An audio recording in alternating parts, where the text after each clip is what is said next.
So we will start with our moderator. Tal Kopan is a political reporter for CNN Politics. She covers immigration, cybersecurity, and other hot-button issues in Washington, so she's a little bit busy these days. We are very grateful that she's able to take some time to join us this morning. During the 2016 election, she was a breaking news reporter and covered major stories out of the election. She previously reported for Politico in Washington, D.C. on their cybersecurity beat. Seated to her left is Frank Sherry. Frank Sherry is founder and executive director of America's Voice and America's Voice Education Fund, where he has been for 10 years. Before founding America's Voice, he was 17 years as executive director of the National Immigration Forum and has been one of the nation's leading spokespeople on immigration and immigration reform for a long time. He and I have known each other for quite some time. Next to him is Jacinta Moss. Jacinta is Director of Policy and Advocacy at the National Immigration Forum. Her role in the forum is to lead the development of the forum's policy priorities and their work to have the policies implemented. She's had more than 20 years of experience in immigration law, policy, and civil rights, and before joining the forum she was Deputy Director at Asian Americans Advancing Justice in Washington, D.C. And last but not least, Jorge Lima is Senior Vice President of Policy of Americans for Prosperity, leading the team of experts that support the organization's policy change efforts on immigration strategy. He was previously Executive Director of the Libre Initiative and has been with the network since 2013. Prior to that, he worked for former Puerto Rico Governor Luis Fortuño. So thank you very much, and join me in welcoming our panelists.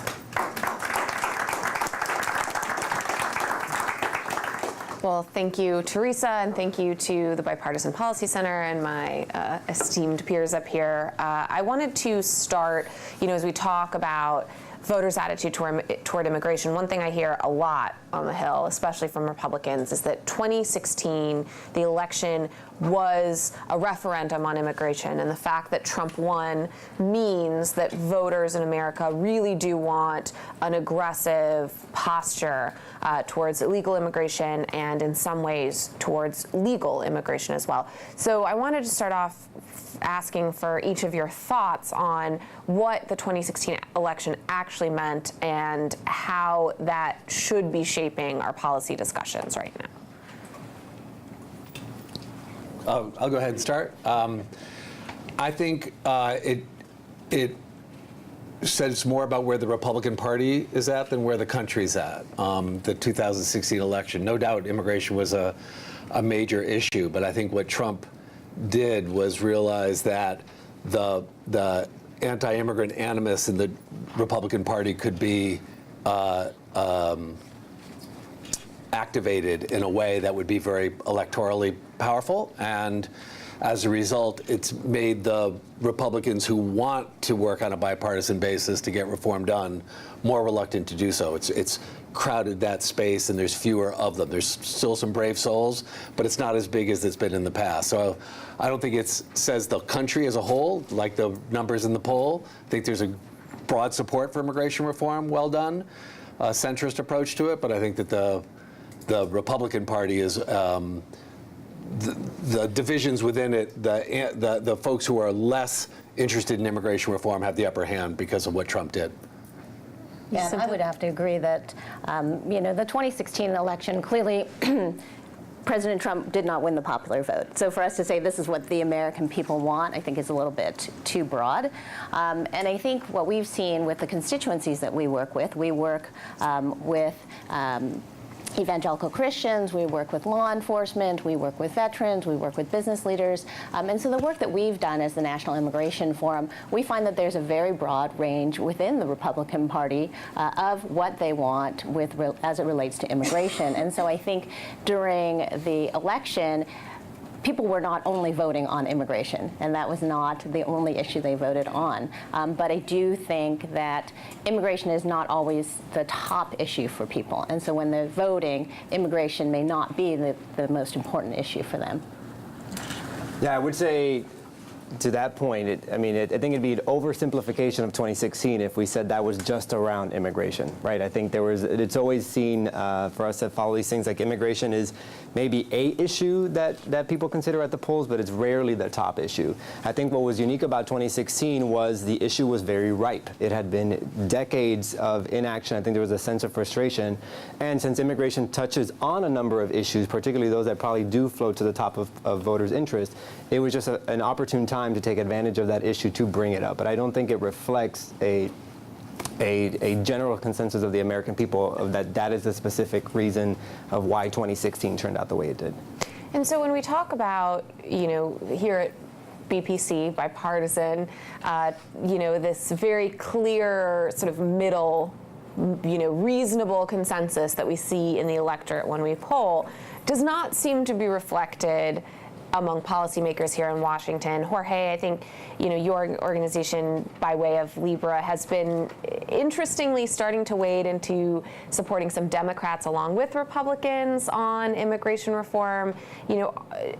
Is there a sense for an organization that, works with the grassroots on electoral politics that there is an appetite for bipartisanship in the electorate, or is there such intensity on the sides that it makes that really difficult? I mean, we like to think that there's an appetite for that, but the truth is, obviously, sometimes you need to create it, right? And I think there are, as mentioned earlier, there are some champions on both sides who really want to stand up and do what's right on a number of issues. And what we've tried to do as an organization is make sure that we are not limiting ourselves by that kind of traditional rules of DC or Congress and say, if we can find the right folks to work with on an issue, it doesn't mean carte blanche that we agree with them on 100% on every single thing.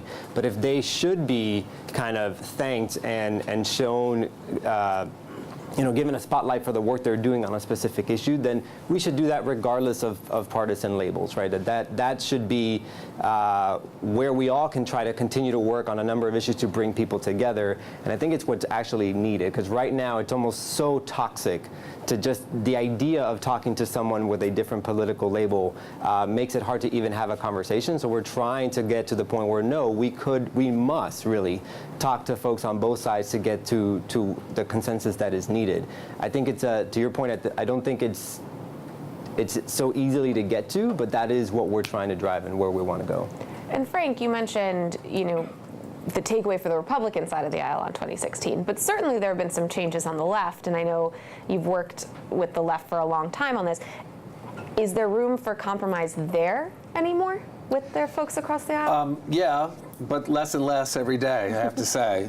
There's a sense on the left that if the big deal is enforcement for increases in legal immigration and a more flexible system, as well as a legalization component, that we've had 25 years of enforcement, but not the other two components. And so there's I think the left is growing increasingly hostile to the idea of making compromise when the goalposts seem to keep moving. So, but look, I mean, I've been, some of us are been trying to cut deals for 10 years on this stuff, and every time, quite frankly, the debate in the Republican Party gets really intense, and the deal makers, the John McCain's and Lindsey Graham's of the world, get out hustled by the folks who just say no. It's amnesty, it's undermining the rule of law.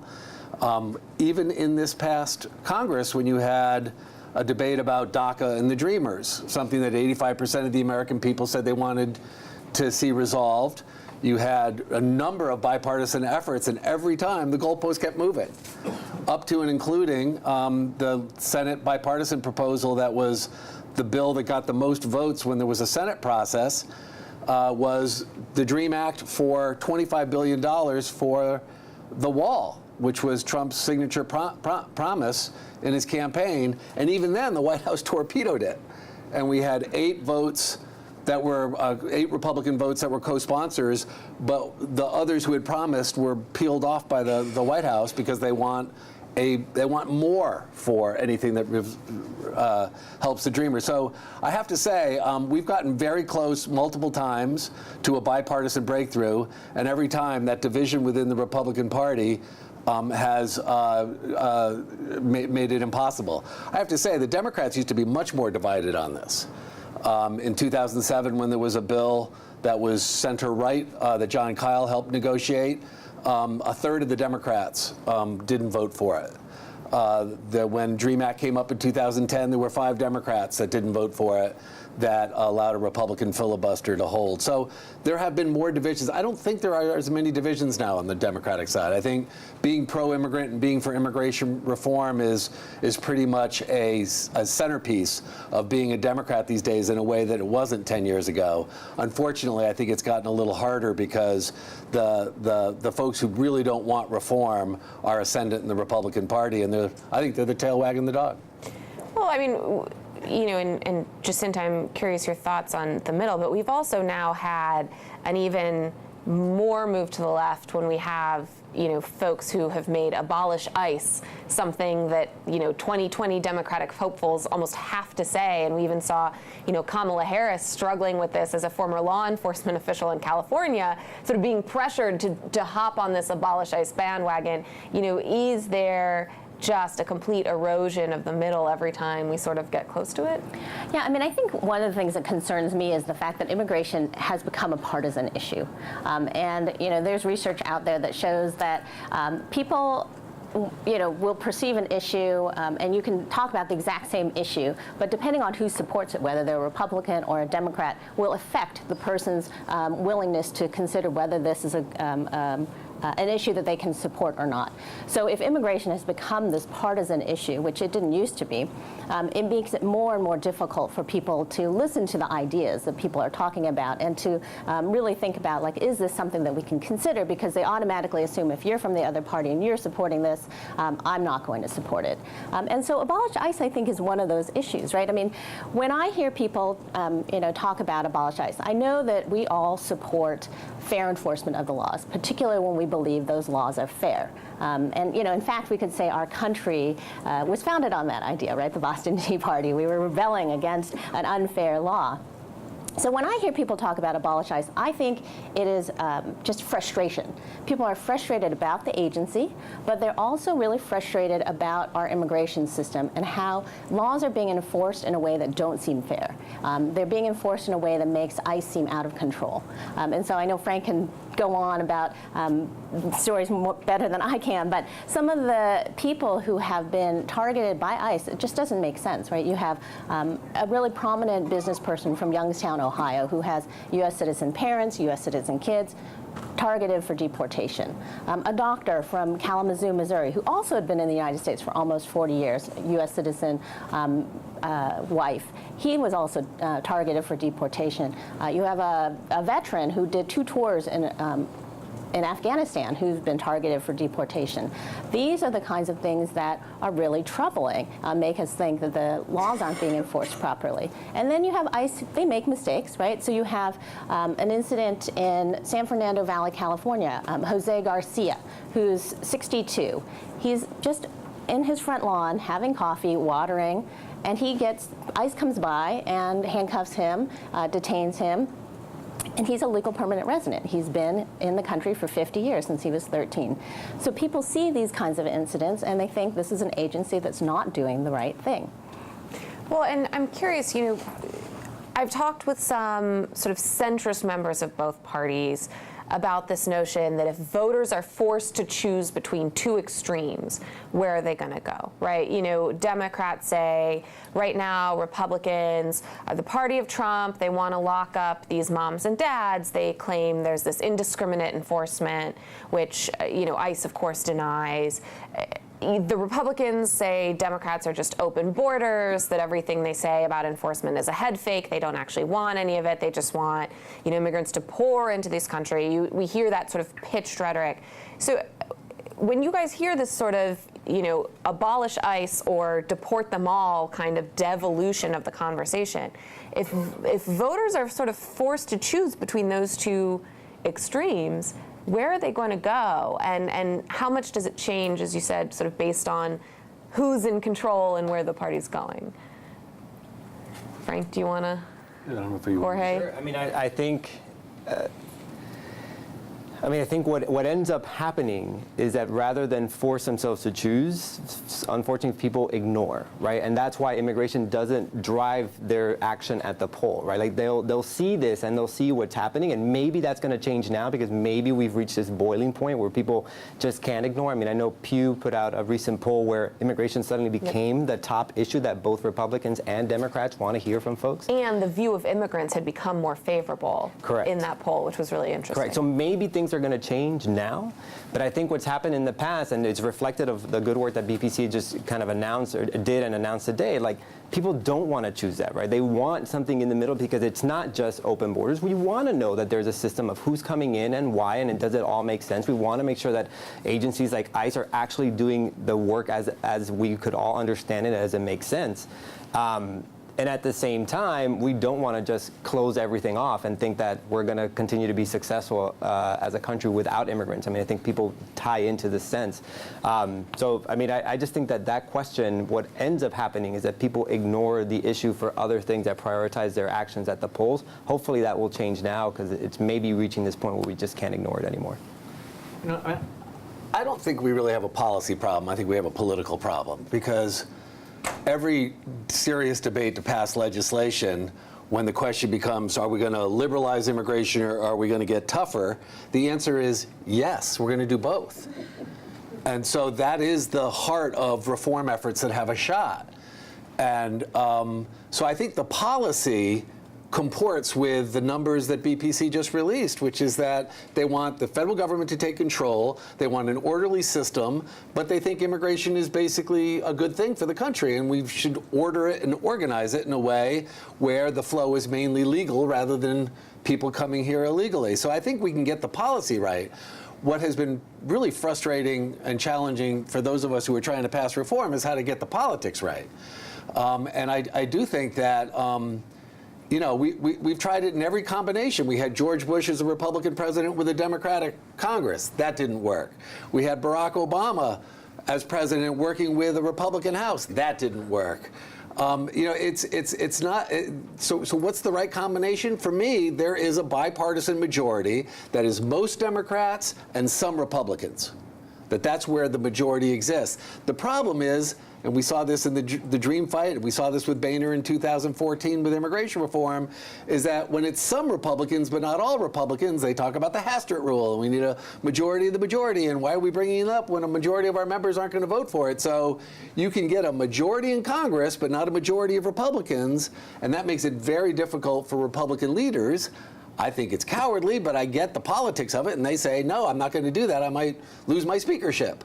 So I do think that that's the political problem we have, is how to have that majority express itself when Republicans find that a minority are for it, but not a majority. Well, another combination we had was also Barack Obama and an entirely Democratic Congress, and we didn't see it then either. Absolutely. And now we have a Republican in the White House and all three. You know, so even one-party rule doesn't seem to be, you know, that's right. The magic combination. No, that's right. I do think the debate is now riper for reform, and again, I think this poll shows it, that the public is more ready now than they were. I mean, I thought the Democrats made a big mistake by not making it a priority in 2009, 2010. But I do think the country's ready for it now. I don't know that, I don't know how to solve that problem where the Republicans that want to do it aren't a majority. I don't know if you have any solutions for us. Well, why, yes, I do. No, I mean, I think it's going to take some hard work. I think, to your point, you're absolutely right. It's not a policy problem, it's a political problem. And right now, the issue of immigration, for many, have found more value in it being a political issue every 2 years than it is to actually solve it for the country. And what we're hoping is that we're actually getting to that point where this is an issue that folks can no longer ignore, and that it really is just cutting to the core of where we want the country to go forward and what is that going to represent. That is going to hopefully get folks to come around and show the courage and leadership. I mean, I think there's going to have to be courage on both ends, because while I agree with you in the makeup that you said of the bipartisan group that is there, that would come together, I just think for both parties it's very easily to say, once it failed, to run back to the camps and use it as a political issue, and that needs to be settled on both sides, because both are kind of using it to that extent. Jacinta, do you think this gets any easier if Democrats take the House in November? Short answer, no. I mean, I think you could get legislation passed. Perhaps the House could pass some sort of legislation. You still have the same problem that you have in the Senate, assuming that it's still really close. You need to get to 60, and we haven't found that magic solution yet. And even if we find that magic solution in the Senate, the question is, will the president sign it? And that everybody thinks is a wild card. I think it seems kind of unlikely at this moment, at least from where we sit right now. So I don't think so. Well, I'll say I do think it's a matter of when, not if, and I don't think it's going to be signed by this president. But I do think that on the other side of this president, that the public demand for a solution, for a practical, bipartisan, centrist approach is very strong. And I do think at some point there's going to be a shift within. I've seen that shift in the Democratic Party. I think that shift will happen in the Republican Party, where it'll be, you know what, it's in our interest more to get it done than to not get it done.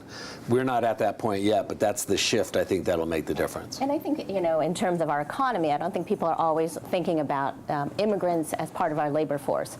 The entire growth of our labor force is really going to be coming from immigrants and the children of immigrants. And if we don't recognize that with the impending retirements and labor shortages that we already have, our economy will start to feel it, and I think that will help to lead to that demand for something that is a bipartisan consensus on immigration reform. And I'm going to come to all of you in just a second, so start getting your question ready. But Jorge, I'm curious, we talk about this economic argument, right? And the idea was always that the Chamber of Commerce was going to sway Republicans sort of towards the center. And, you talk to the restrictionists on the right who say, oh, the Chamber of Commerce Republicans, they don't actually care about the working man. And there used to be this odd convergence between sort of, as Frank was saying, the Bernie Sanders sort of union wing of the Democrats were sort of lined up with the restrictionists. That has faded.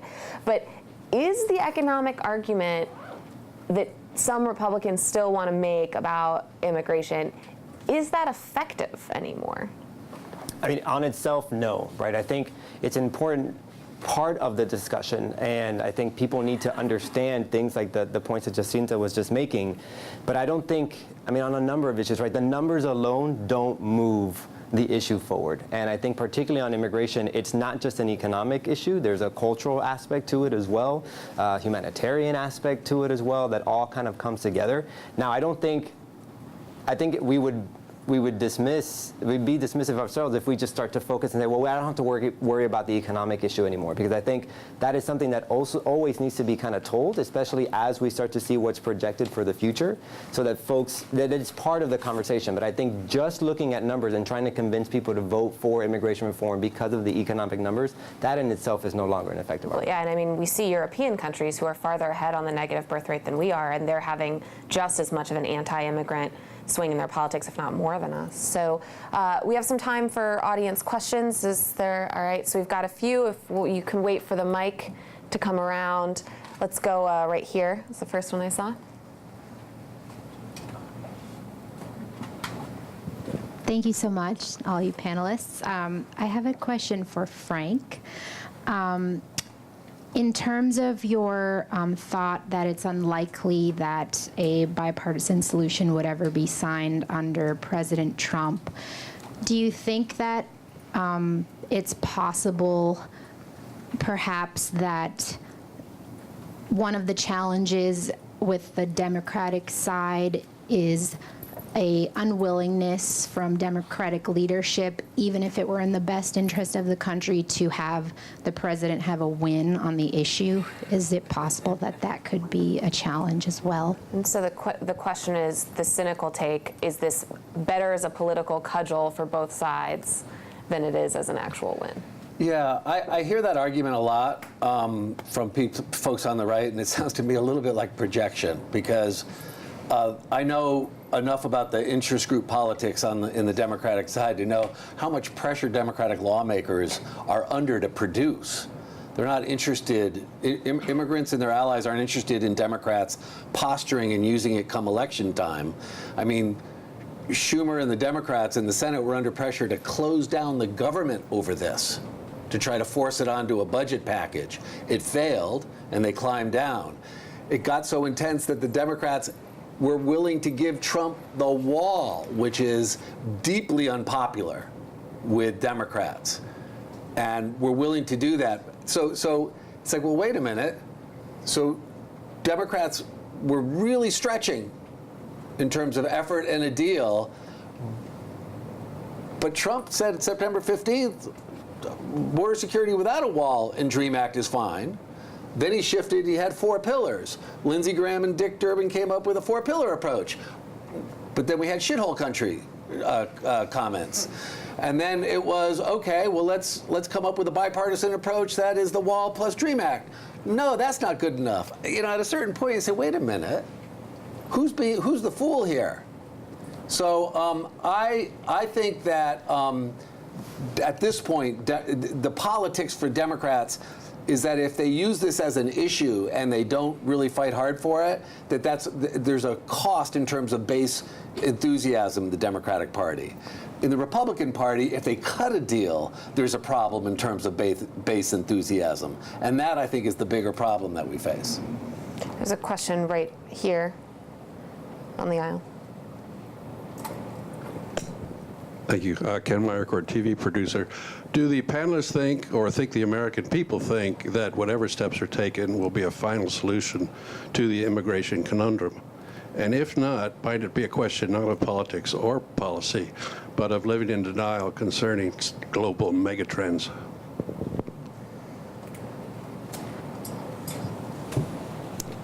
I'm sure when we pass legislation, we'll solve it completely. Well, and we were speaking backstage about a trust gap that exists, you know, especially as someone who covers Congress. One thing you hear over and over is like, well, maybe we'll just pass something small and come back to the rest. And there's this deep disbelief in Washington that if you pass anything, you'll come back to it anytime soon. So is that part of it as well? Yeah, I mean, I think at least the thinking had been for a while, we've got to do comprehensive immigration reform where we would take care of everything. And then that didn't seem to go so well. So then the thinking was, well, maybe if we do what's, you know, a piecemeal approach or a step-by-step approach, and we build up to the fact where we can reform the entire system, that's the way it's going to go. But that doesn't seem to be working either. So I do think, I mean, I'm starting to come around to the idea that we really do need to think about you know, addressing all of the issues in the entire immigration system as a whole, because then the American people will feel like we have reformed the system, that we've fixed it, and hopefully we've fixed it, you know, for a very long time. I also think it depends on how it comes together, right? I think the polling and the research shows people want it to be a solution that encompasses everything. But again, if we go and it becomes just a Republican bill that just passes with Republican votes, or just a Democrat bill, et cetera, whatever the situation would be, it just becomes a rallying call to bring it back, because that wasn't the real compromise. So the more it just becomes a one-party solution, I think the more chances of it having to come back will be the reality. And then just on your big think question, look, migration is a growing phenomenon around the world, and it's going to continue to accelerate. From my point of view, the idea of passing something like comprehensive immigration reform would create the beginnings of a statutory and regulatory regime that would begin to regulate immigration. You'd have more levers to regulate it. Increase numbers, change flows, decrease numbers, more enforcement, like that, so that you have immigration that's mainly more safe, legal, and orderly rather than chaotic and spontaneous and driven by migrants themselves. You see around the world, we do not have any regulatory frameworks that work to manage migration now. So I would like us to have that breakthrough in America. It would be primarily on a regional basis, and then learn from it. But we're like, you know, this is like industrialization is happening, and we haven't come up with the progressive era, much less the New Deal.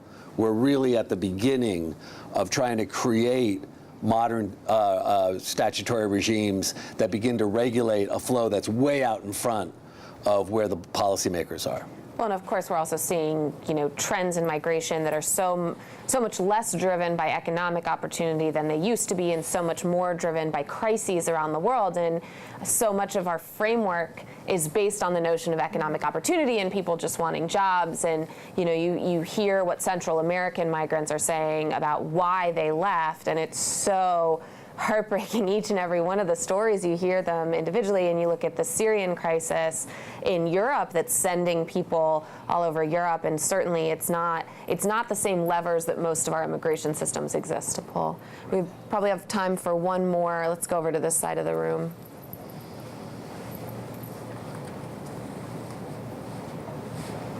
Hi, I'm Doug Rand.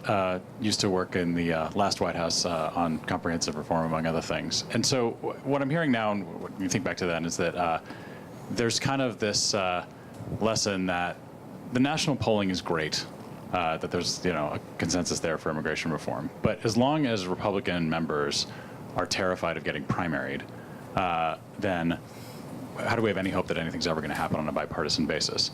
So and let's add Democrats to that. Look at Joe Crowley just getting kicked out of his seat. Things are trending on the other side too, for sure. Right. And I appreciate that. But I guess my question, since I don't know anything about, I have no special information about what trends are looking like on the Republican base voter sides. This is a question for Jorge and also maybe for BBC Action. I mean, in terms of the polling, do we see a world in which Republican members of Congress can kind of get to yes with their constituents at the congressional district level on some kind of central solution?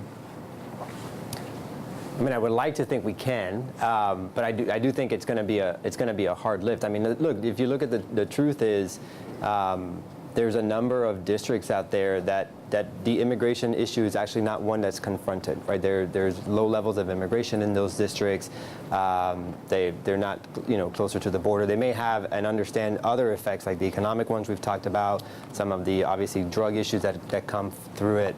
But they are, just until we continue to have these conversations and show that it is okay to have these bipartisan solutions, there is always this threat. And I think what's worrying is that it's starting to your point, Tal, it's starting to grow on the other side as well. But there's just got to be a way where we can show that folks could be champions on this. I think there's a number of races where we can see that could happen. Now, is that because those districts maybe are the ones that understand the issue a bit more, right? But you've seen, it takes, I think, a lot of courage to have folks like Denham, Curbelo, Hurd. And these are folks who have won re-election in their districts. They've always been very pro-immigration reform, and they're actually standing up to do that now. So I think there is hope to get there. It's just going to take a little bit more work and time. But the question is, if those are the members that are wiped out in a wave midterm, what is that? What does that sound? On your side of the aisle, which would be great as far as I'm concerned. But but what happens if you win control of the House by wiping out all your moderate allies on the other side and only entrenching the other? Right, because the problem isn't our moderate allies. The problem is the Freedom Caucus that's saying hell no to anything. And if they learn that they have lost the majority because they were hell no, they were more interested in pleasing Ann Coulter than the suburban voters in swing districts, and they lost the majority as a result, and they want to regain the majority, which every party does, then the idea of, well, let's see, should we continue to please Ann Coulter, or should we reach out in those diverse suburban areas that we lost last time? That, to me, would be the hope, is that within the Republican Party, there's an appreciation that the hell no only gets you so far, and that as a Big Ten party has to move. I don't think it's going to happen in the short run, but that's where you would look for some progress. Look, I actually think that the Republican, that we have a party of white backlash that won the presidency in 2016, and that it's going to be really hard to get immigration reform until the other side, until it's proved that there's a backlash to that backlash. I think that's coming. I think it's going to happen in 2018. I think it's going to happen in 2020. That would create more space for it, but that might be wishful thinking. I've been accused of that in the past. Well, this has been a fascinating discussion. We've gone just a little bit over time, but thank you again to Bipartisan Policy Center and to Frank, Jacinta, and Jorge, and to all of you at home for listening. Thank you so much.